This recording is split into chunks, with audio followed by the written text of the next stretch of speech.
RAF and U.S. in show of force to Putin as 950 miles per hour supersonic nuclear-ready jets scrambled.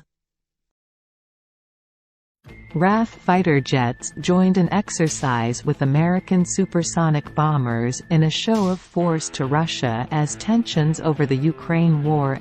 Putin and the Kremlin will have taken note of the USAF B-1B Lancer aircraft, which can reach speeds of 950 miles per hour, making Moscow just a short flight from a runway in Britain.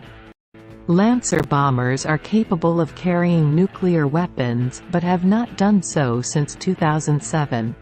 The super high-tech aircraft were commissioned by the U.S. Air Force to replace the aging B-52 bomber fleet.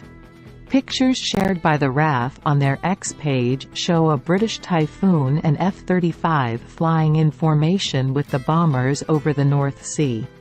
In one photo, the pilots of both the bomber and jet can clearly see one another. The flight comes as two French Mirage 2005s were sent to cut off Russian Su-30M aircraft after they flew over the Baltic Sea on Thursday.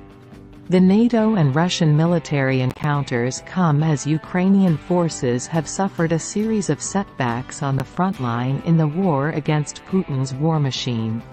The Russian leader was in a bullish mood this week, during an annual address to the nation in which he said his country's nuclear forces were at full readiness. The dictator, who is expected to win another term as president in elections later this year, has been accused of killing his main political rival, Alexei Navalny, who died in a penal colony last month.